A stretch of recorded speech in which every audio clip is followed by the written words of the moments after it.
He was born a king. He ruled these golden plains for over a decade. And every creature that breathed in this wilderness knew it. When he moved, the earth seemed to hold its breath. When he roared, the entire savanna trembled all the way to the distant tree-line. But today, there is no roar. There is no golden stride. There is only the slow, desperate scrape of ancient claws against a wall of sheer rock, and the silence of a giant who can no longer fight. A single misjudged leap. That is all it took. One fraction of a second.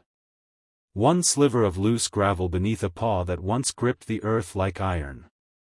And now, the king of this land is trapped 40 feet underground in a stone prison, his legs folding beneath him, his chest heaving with exhaustion, his amber eyes staring up at a sky he may never reach again.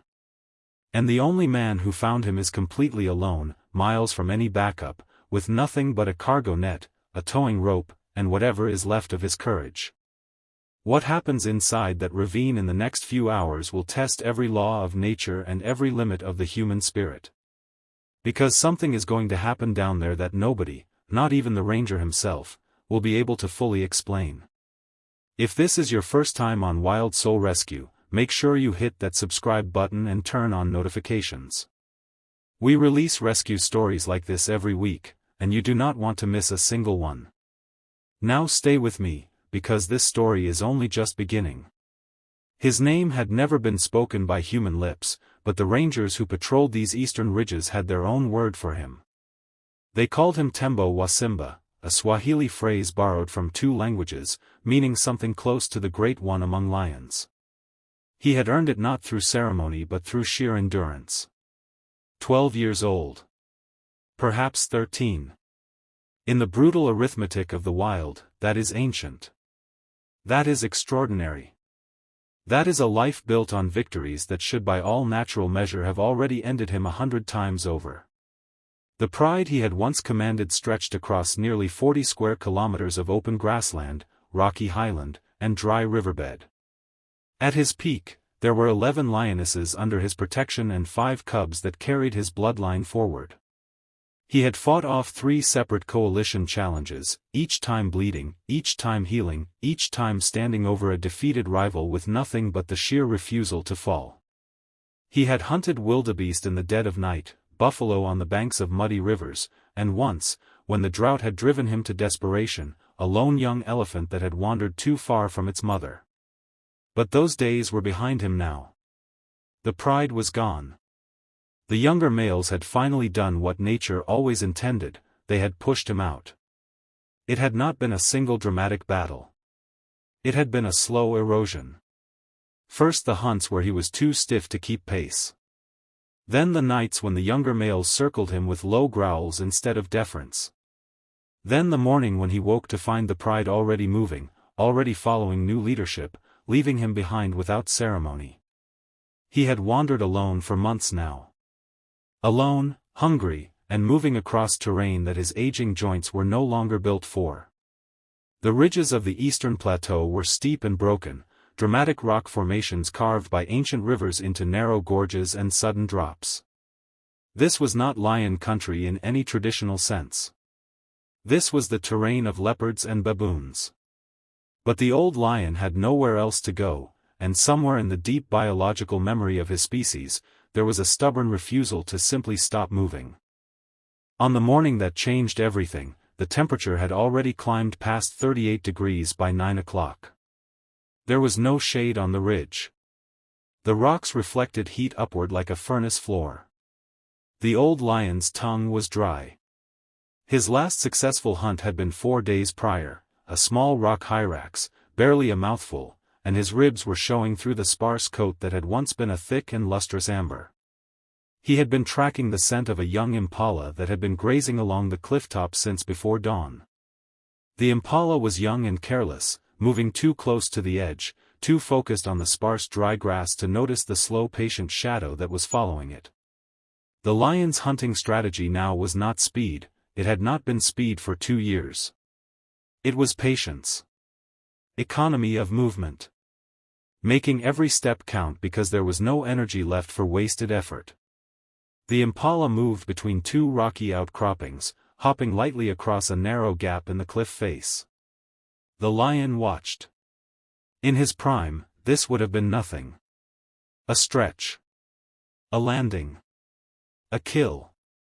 His mind still remembered what his body had once been capable of, and that memory is perhaps the most dangerous thing in the wild.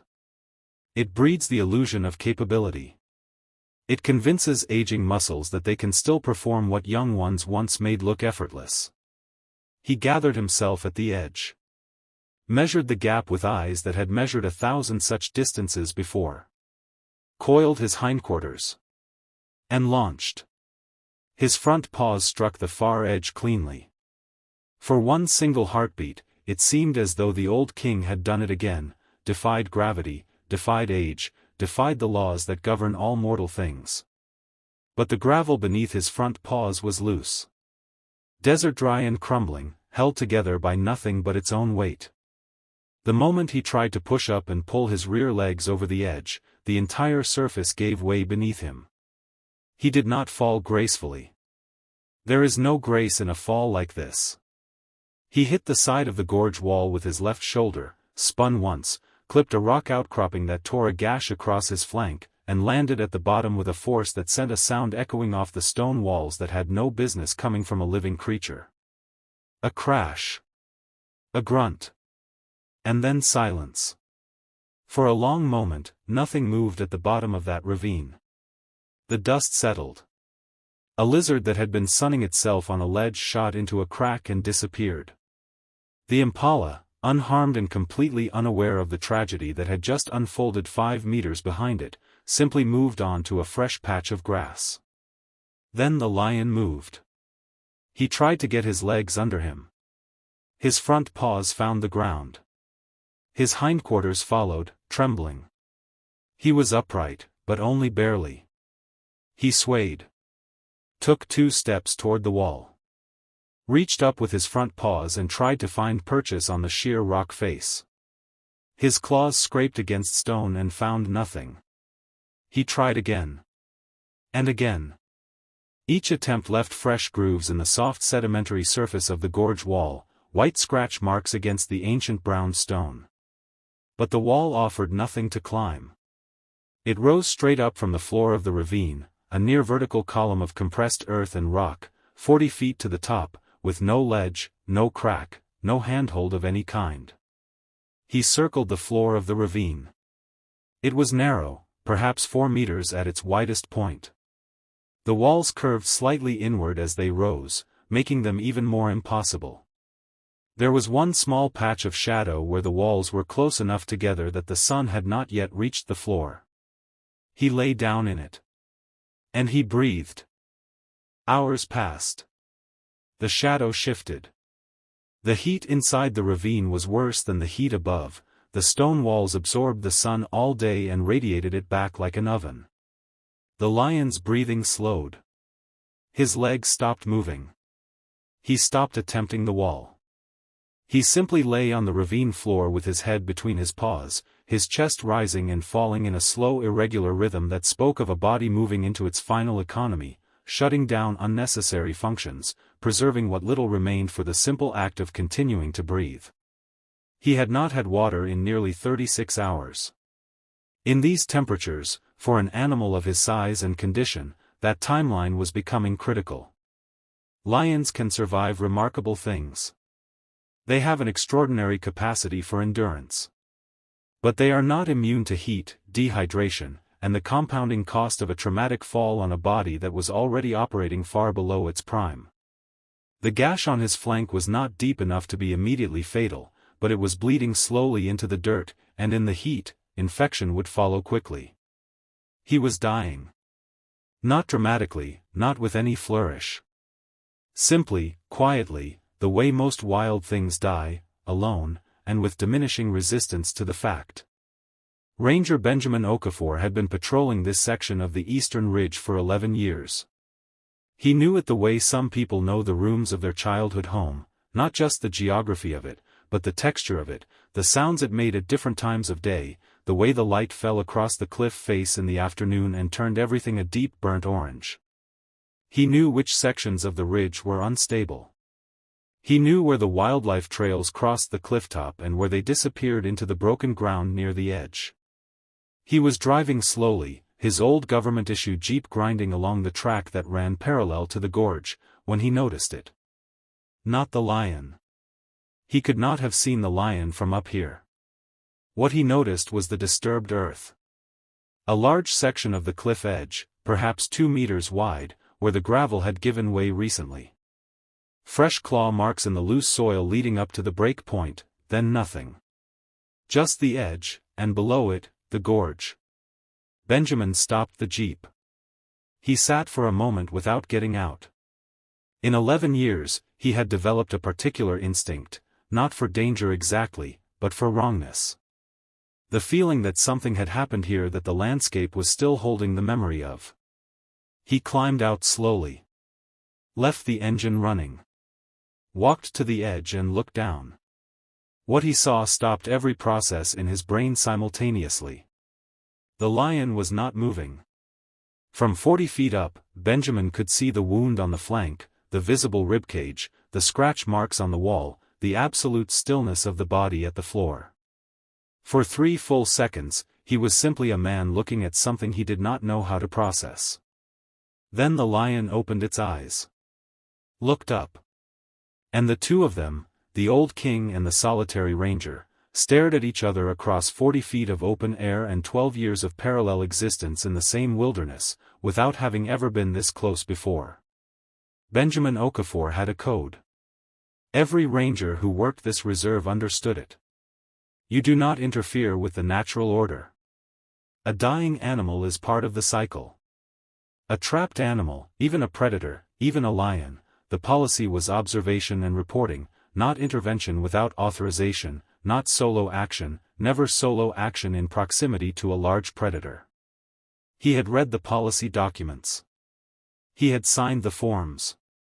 He had trained new rangers on exactly this scenario. He picked up his radio. Static. He tried 3 frequencies. More static. Out here, the gorge walls and the ridge topography created a dead zone for communications that the reserve management knew about and had been arguing about in budget meetings for 4 years without resolution. He checked his phone. No signal. He was 40 kilometers from the nearest ranger station, and his next scheduled check-in was not for another 6 hours. He looked back down at the lion. The lion had not moved. Its eyes were still open, still watching him with that quality of gaze that large predators have, not the burning intensity of a hunting animal, not the wild panic of a cornered one. Something else entirely. Something that sat uncomfortably between resignation and the most ancient form of appeal one living thing can make to another. Benjamin walked back to his jeep. He stood at the back and stared at the equipment in the cargo bed for what felt like a long time. The heavy-duty cargo net he used for immobilizing injured animals during ground transport. The thick steel towing rope attached to the front winch. His personal emergency rations, 2 sealed packs of dried meat and a full 2-liter water bottle. A climbing harness he had been required to carry ever since a ridge inspection 3 years ago had taken an unexpected turn. He made his decision. Not with any great internal speech. Not with the kind of dramatic resolve that stories tend to assign to moments like this. He made it the way most real decisions get made, quietly, in the space between one breath and the next, because the alternative was simply something he could not live with. He worked quickly but carefully. The towing rope came off the winch and was secured around the base of the Jeep's steel front bumper with a double-loop knot that would hold several tons of weight. He ran the line to the edge of the cliff and dropped the free end into the gorge. It reached the bottom with a meter to spare. He dropped the water bottle first. It bounced once off the wall and landed near the lion's front paws. The dried meat went next, broken into pieces and scattered within reach of the lion's head. He watched the lion react. The great head lifted. The nose went to work. And despite everything, the exhaustion, the pain, the heat, the dehydration, the instinct for survival flickered on like a buried coal hit by a breath of wind. The lion dragged himself forward on his front legs. He reached the water. He drank. He ate the meat in pieces, slowly, with the deliberate economy of an animal that understands its own fragility. Benjamin watched this with an emotion he would later describe, to the reserve's head veterinarian, as something between terror and reverence. This was not a zoo animal. This was not a sedated cat on a transport table. This was a wild apex predator in active distress, and it was 4 meters away from where he was about to put himself. He lowered the cargo net. The net was wide and heavy, designed to spread flat across a surface and then be gathered up at the corners to create a sling. He worked it down the rope and let it unfurl across the ravine floor near the lion. Then he stood at the top of the cliff face for one very long moment. To get the net positioned correctly, to get it under the lion's body so that it could be used to lift him, he had to go down there. There was no other way. He could not direct the lion from above. He could not lure him into position. He had to descend into the ravine, into a space no bigger than a modest living room, with an animal that could remove his arm at the shoulder with a single swipe. He clipped his harness to the rope and went over the edge. The descent took less than 2 minutes in physical time and approximately 40 years in the felt experience of it. The rope held. The knot held. The winch held. His boots hit the ravine floor and he unclipped from the rope and stood up straight and tried to remember how to breathe normally. The lion was 3 meters away. Benjamin had faced dangerous wildlife before. He had been in proximity to charging buffalo, had once backed slowly out of a thicket while a leopard watched him from a branch overhead, had helped net and relocate 2 adult crocodiles in a drainage operation that had gone sideways twice before succeeding. None of it had felt like this. Because in all of those situations, there had been other rangers.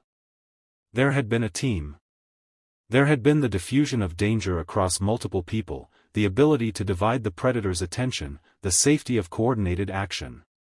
Here, there was only him. The lion's entire focus was on him. And he was standing in a stone box with no exit. Speaking head CTA 2, midpoint. If you're still watching at this point, drop a comment with "I'm still here." Let's see who's truly following this incredible story, and keep watching, because what Benjamin does next is something that will stay with you long after this video ends. He kept his hands wide and visible. He moved at a fraction of normal human speed, not the slow exaggerated movements of pantomime, but the genuine economy of someone who understood that every gesture communicated something to the animal 3 meters away. He spoke as he moved. Not loudly. Not in the sharp command tones of someone trying to dominate an animal. Quietly. A low continuous stream of words in English and Swahili that meant nothing in themselves but carried a frequency, a tone of steadiness, of non-threat, of coexistence. The lion watched him. Its tail moved once, not the full back and forth of agitation, but a single slow sweep. Its ears remained forward. That was important. Ears forward meant attention, not aggression. Ears flat meant something very different was about to happen. Benjamin reached the net. He began to reposition it, moving it 6 inches at a time, pausing between each movement to let the lion's posture remain constant, watching for the tail, watching the ears, watching the breathing. He needed the net beneath the lion's hindquarters primarily, because that was where the lifting load would be most important. The lion's front end still had mobility. The rear legs were the problem. It took 27 minutes. He timed it afterward from the incident report, and he said the number still surprised him, because inside the ravine it had felt like either 3 minutes or 6 hours. Time had lost its normal shape entirely. 27 minutes of inch-by-inch repositioning, of conversation with an animal that had every biological reason to kill him and chose not to. At the end of those 27 minutes, the net was in position. Benjamin stood up slowly. The lion's eyes followed him. And then something happened that Benjamin would repeat in the telling of this story for the rest of his life, because it was the detail that nobody fully believed and that he believed completely. The lion lowered his head and placed it directly onto the net. Not away from it. Not beside it. Onto it. As though he understood. As though the 12 years of parallel lives in this wilderness had built something between a human ranger and an old lion that neither biology nor training could fully account for, and that something had just expressed itself in the only language available to both of them. The descent took less than 2 minutes in physical time and approximately 40 years in the felt experience of it. The rope held. The knot held. The winch held. His boots hit the ravine floor and he unclipped from the rope and stood up straight and tried to remember how to breathe normally. The lion was 3 meters away. Benjamin had faced dangerous wildlife before. He had been in proximity to charging buffalo, had once backed slowly out of a thicket while a leopard watched him from a branch overhead, had helped net and relocate 2 adult crocodiles in a drainage operation that had gone sideways twice before succeeding. None of it had felt like this. Because in all of those situations, there had been other rangers. There had been a team.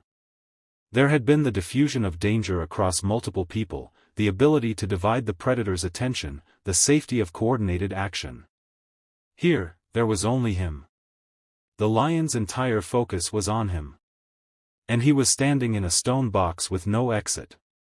If you're still watching at this point, drop a comment with "I'm still here."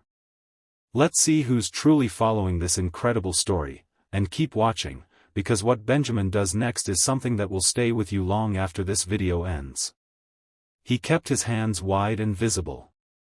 He moved at a fraction of normal human speed, not the slow exaggerated movements of pantomime, but the genuine economy of someone who understood that every gesture communicated something to the animal 3 meters away.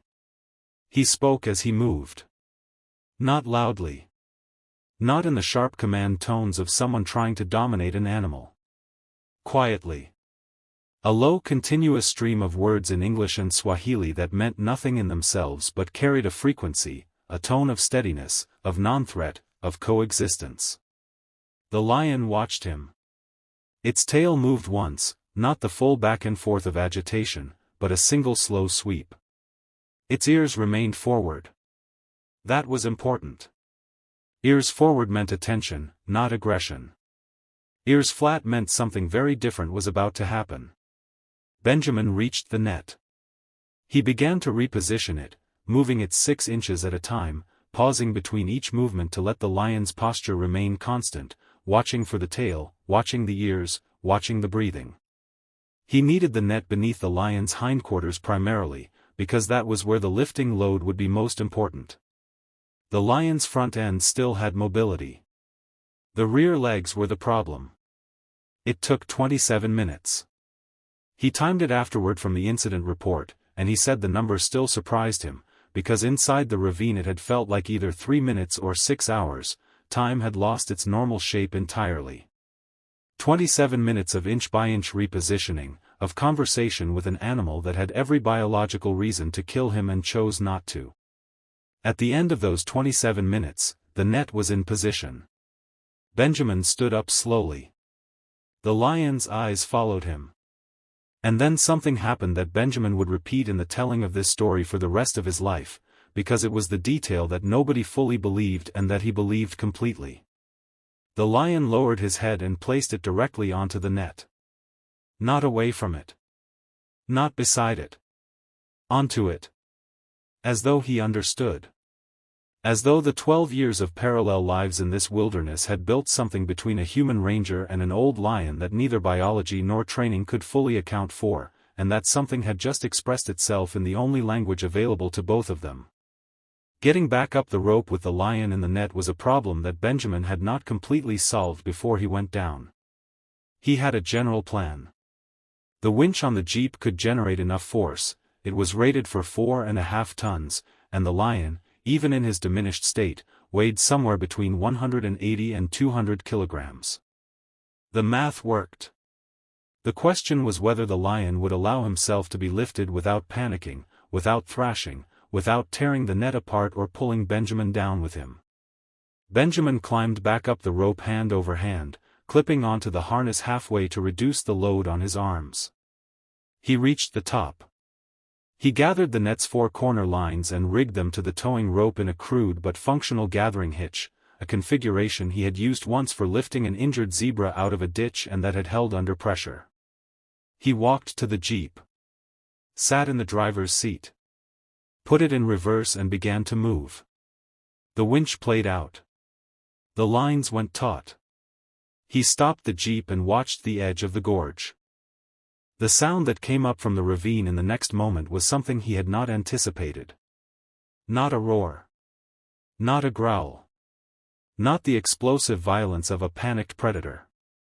A low, continuous sound, somewhere between a groan and a vocalization that had no clean category in Benjamin's 11 years of wildlife experience. The sound of something very large being lifted off the earth, in a circumstance it had no evolutionary context for, making a noise that was simply the raw expression of what was happening to it. The net cleared the ravine floor. The lines pulled tight at the corners. The lion's body rose, slowly, steadily, swinging slightly as the weight shifted. Benjamin inched the jeep backward, the winch pulling, the towing rope creaking under the load. He watched the rope angle and the tension in the lines and counted the seconds. The net cleared the rim of the gorge. Benjamin stopped the jeep. He climbed out and walked to the edge. The lion was suspended just above the cliff top, swinging in a slow arc, the net gathered beneath him. Benjamin grabbed one of the corner lines and pulled, walking backward, dragging the net off the edge and onto solid ground. The lion landed on the flat rock with a sound like a deep sigh. The net loosened around him. He lay still for a long moment. Benjamin knelt 3 meters away and watched. Then the lion raised his head. He looked around, at the open sky, at the late afternoon light spreading gold across the savanna, at the unfamiliar geometry of a world he had thought, some hours ago, he would not see again. His breathing was still labored. He was still wounded, still dehydrated, still impossibly old and impossibly thin. But he was above the earth again. He was on his own ground. Benjamin radioed for the reserve veterinary team as soon as he crested the ridge section with a signal. They reached him 45 minutes later, the head veterinarian, Dr. Amara Ndiaye, and 2 field assistants in a medical unit vehicle. Dr. Ndiaye performed a field assessment of the lion while Benjamin gave his account of what had happened. She checked the wound on the flank, a clean laceration, no infection yet, treatable in the field with the supplies they carried. She checked hydration levels, inspected the leg joints, ran her hands along the ribs with the practiced attention of someone who had done this 1,000 times. She told Benjamin later that she had expected much worse. That the condition of the lion, given what he had described, was genuinely surprising, not good, but better than it should have been. Her theory, offered carefully and with full scientific humility, was that the food and water Benjamin had sent down into the ravine had made a measurable difference. That the timing of the discovery had been as close to critical as it could be while still being on the survivable side of that line. The lion was given subcutaneous fluids, the wound was cleaned and closed with tissue adhesive, and an antibiotic injection was administered. He tolerated all of it with the same quality of stillness he had demonstrated in the ravine, not sedated, not docile, simply present and conserving himself. They fitted a temporary tracking collar to monitor his movement and recovery over the coming weeks. When the treatment was done, they stepped back. The lion lay on the flat rock for another 20 minutes without moving. Then he gathered himself, slowly, with enormous effort, front legs first, then the rear, and stood. He stood on shaking legs, but he stood. He looked out across the eastern savanna. He took 3 slow steps forward. Then 3 more. Benjamin watched him go. He did not move to follow. He did not attempt to document it, his camera was in the jeep and he could not have made himself get up and retrieve it in that moment for any reason. He simply sat on the warm rock at the edge of the gorge and watched the old king of the eastern ridge walk back into the wilderness that had nearly ended him, at a pace that was not the pace of a king in his prime but was unambiguously, absolutely, the pace of an animal that had decided to continue. Over the following 6 weeks, the tracking collar transmitted data that the reserve's wildlife team reviewed together in their weekly briefings with something that nobody in the group was quite willing to call discomfort but that sat in the room like a question none of them could answer. The lion had not returned to his usual range on the eastern plateau. Instead, the data showed a slow, deliberate movement westward, away from the gorges and ridges, toward the lower grassland that bordered the reserve's central plains. Toward easier terrain. Toward the territory of the younger lions who had displaced him. He did not challenge them. The tracking data showed no confrontations, no territorial standoffs. He moved around the edges of their range, keeping his distance, covering ground at night when the heat was lower and the younger animals were resting. He was hunting, small prey, mostly, and the data suggested he was eating regularly for the first time in months. His movement pace was slow, but it was consistent. Consistent meant alive. Consistent meant choosing, each day, to continue. At week 7, the collar transmitted its final location before the battery died, a dry riverbed in the southwestern section of the reserve, in a grove of acacia trees that offered shade for most of the day and a reliable small waterhole that filled every afternoon from an underground spring. The reserve team sent a vehicle to retrieve the collar. The field officer who went out there reported finding the lion resting in the shade of the largest acacia, alone, looking, she said, exactly like what he was, very old, very thin, very much still alive, and completely, utterly at ease. She left the collar retrieval for another day. She reported back to the station that the lion seemed undisturbed and that the operation could wait. Nobody argued with her. Benjamin Okafor was cited by the reserve for unauthorized solo action in proximity to a dangerous predator. The citation was placed in his file. He received it, acknowledged it, and went back to patrolling the eastern ridge the next morning at the same time he always had. When the reserve director asked him, during the formal review, whether he would make the same decision again under the same circumstances, Benjamin was quiet for a long time before he answered. He said that he would like to think the policy exists for good reasons and that he respects it and would follow it in any situation where following it was something he was capable of doing. And that he was not entirely sure this had been one of those situations. The reserve director wrote that down. He did not ask any further questions. There is a particular kind of courage that gets very little recognition, not the courage that charges forward in the heat of clear motivation, but the courage that holds still in the middle of impossible uncertainty and simply does what conscience demands. Benjamin Okafor carried that into a stone ravine on a 40-degree afternoon and came back out of it with something that no policy document could have predicted and no wildlife textbook could have prepared him for. And somewhere in the acacia groves of the southwestern reserve, an old lion who had already lived longer than almost any of his kind stretches in the shade of a tree and breathes in the warm dry air of the savanna he was born into. He does not remember the rope, or the net, or the man who came down the wall. He does not need to. He is a lion. His only job, the only thing his biology asks of him, is to continue. He continues. If this story moved you the way it moved us when we first found it, please share it with someone who loves wildlife. Every share helps us find and tell more stories like this one. Subscribe to Wild Soul Rescue if you haven't already, and hit the bell so you never miss what we put out next. We'll see you in the next one.